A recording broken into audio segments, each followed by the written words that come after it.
serenade this afternoon. 5 words, actually. I want to hold your hand. It's fantastic. I first met Paul about 16 years ago. I invited him to a party on the Gold Coast. Paul was very excited and said, "What would it be like?" I said, "Well, you know, mate, it'll be like a normal party. There'll be a fair bit of drinking. There'll be a bit of dancing, probably a bit of fighting, and a lot of love making." Paul said, "Fantastic, count me in, what shall I wear?" I said, "I don't give a toss, mate, it's only the 2 of us." For their very first dance as a married couple,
Up until a few hours ago, I had it all sorted. I knew what I was doing. I had a good thing going because I knew that if I did something a little bit blokey, a little bit stupid, a bit insensitive and upset Joe in any way, I knew that I could get out of the ship by going to the bedroom, putting my wedding ring, prancing around the house going, "We're getting married, we're getting married." Now, depending on how much I upset her, dictated the amount of verses I have to sing to that song and the type of dance that I would have to perform. But eventually the smile would come back on her face. And then the shoulders would start going. Closely followed by the eyebrows. And all of a sudden you got two lunatics dancing around the house going,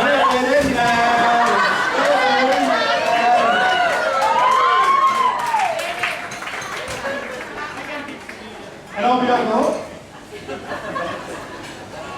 Now that today's almost done and dusted, from here on in, I got nothing. I've probably been married blokes out there, a little bit more experience. I've got a suggestion box out by the front sill for my got a couple of notes for me to help a brother out, that'd be great. Everyone having a good time? Yes, you guys are. First of all, thanks for everyone for coming. Each and every one of you hold a very special place in our lives and in our hearts. And some of you have come a very long way to help us celebrate. So, from the Gold Coast to Singapore, Sydney, New Zealand, Melbourne, South Australia to just up the road.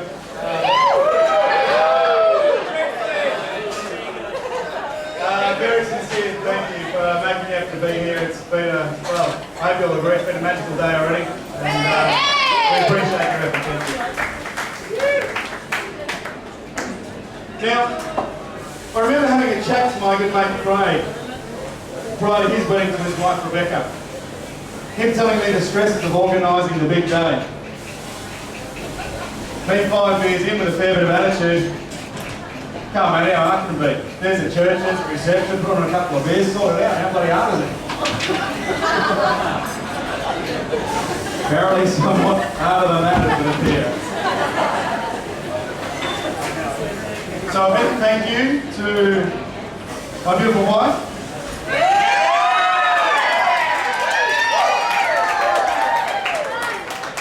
For organising most of it for us all. We, and when I say we, I mean she, had a lot of help from many of you, and if we haven't already come around and thank you personally, we will do in due course. Thank you for all you've done. This of course includes, ladies and gentlemen, a few wolf whistles please for strawberry, chocolate and vanilla, the beautiful bridesmaids.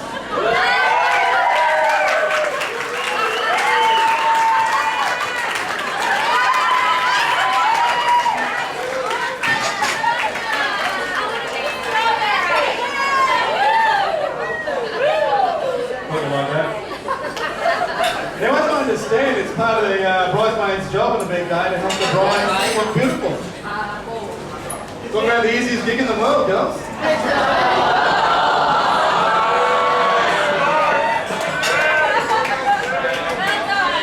Seriously, I've seen Jo 4 days into a migraine looking like she's been made through a modelling shoot. So apart from dress up limos and lattes, I'm not too sure what the girls get up to today. But very big thank you for helping go through the whole experience. Thank you.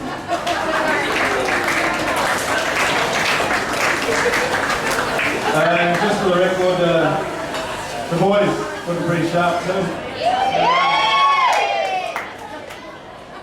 Just on the side, I didn't write this bit, but who would have thought today out of 4 professional blokes, the only one that could do a Windsor knot today was a neurosurgeon. Thank you to John, Sandra and Tony for welcoming me into your family circles right from the word go, as if I was part of the furniture right from the beginning. Jo isn't making a speech tonight, but I know that she would like to thank her whole family for giving her the support that only family can.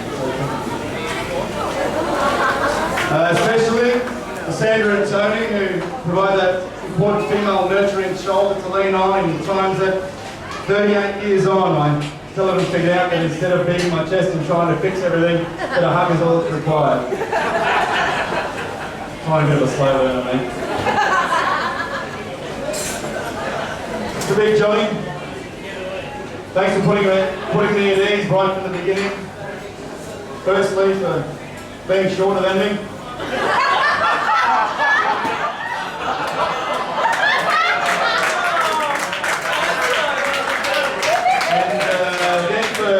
For being quietly chuffed that I'm actually a beer for beer, and then letting me know that it was nice to have a man's man finally hanging out with his daughter as the last beer. Well, that was a little bit wet.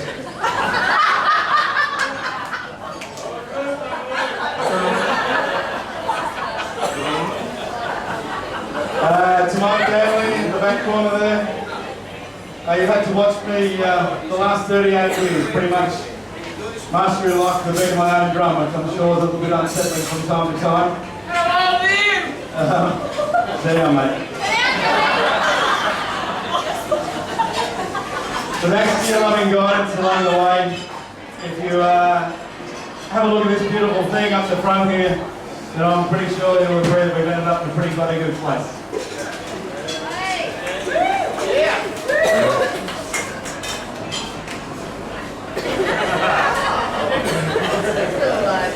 The 4th of July 2008 is by far the most profound day of my life prior to today. I bought a $300 jacket that day.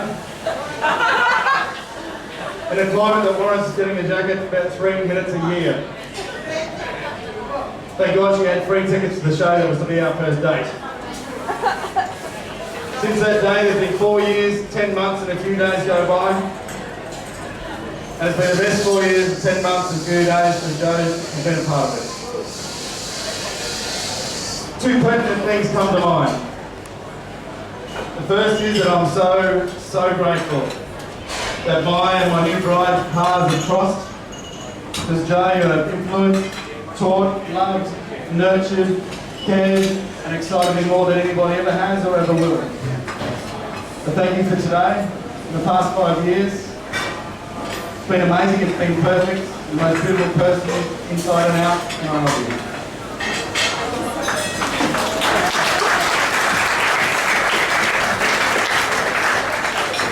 The other thing that comes to mind is that I've only worn that freaking jacket twice.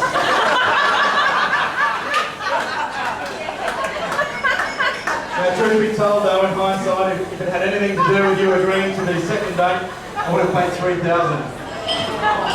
Which, as it happened, I ended up doing many times over to Singapore Airlines.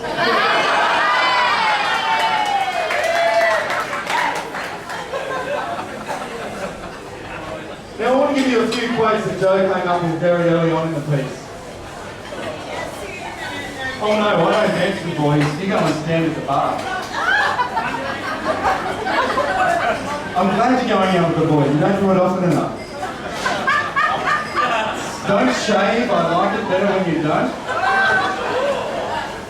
I like having the cricket on the TV, the sound of the commentator's voice I find relaxing. Hands up if you think I'm a bit of a knob for leaving it this long to marry it.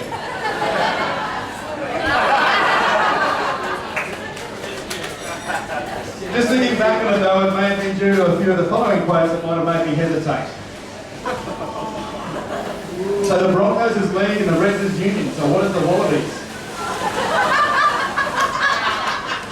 So what's in his state of origin, because Darren Lockyer also plays that? I haven't seen Die Hard. Is that one with Sylvester Stallone?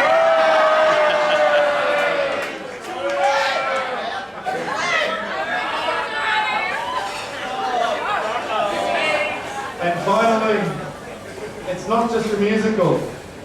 It's a way of life.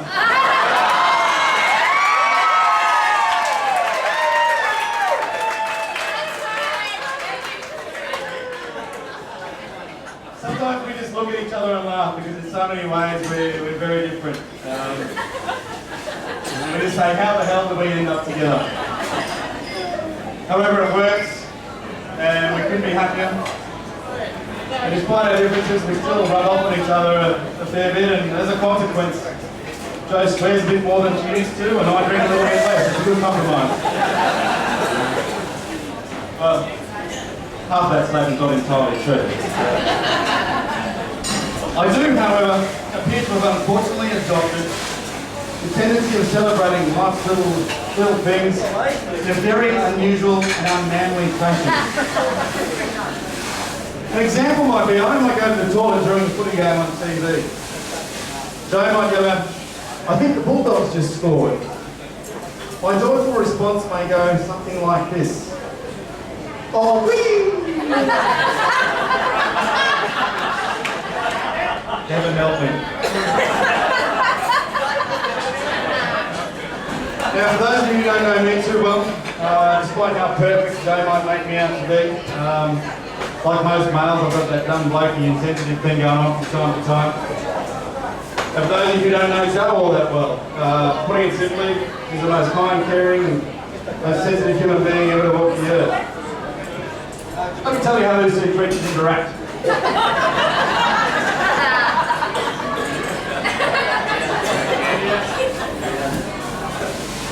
I'll give you a couple of examples.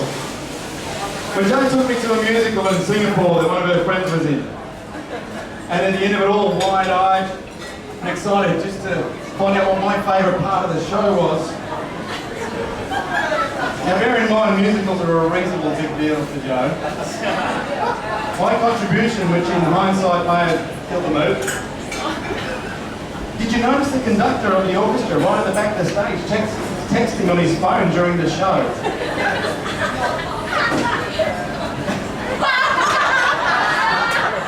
My favourite part. That's the sort of cater that she has to put up with me on a daily basis, so I thank my lucky stars as she perseveres. On the other hand, after finally getting Jo to watch the movie Die Hard, yes! One of the original blockbuster action thrillers, and just so that I can set the scene for anyone here who hasn't seen it, and by the way, if you haven't, you should be ashamed of yourself. Yeah. The movie is set on Christmas Eve in Los Angeles. And when everything goes tits up and the terrorists arrive, buildings get blown up, bullets, baddies, bombs, Bruce Willis in a trucker seat, throwing a few swear words, it's bloody great. So Bruce Willis triumphs in the end.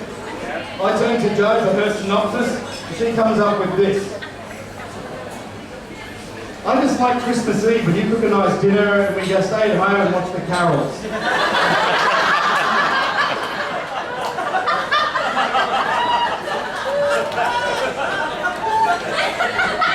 Opposites attract, they say.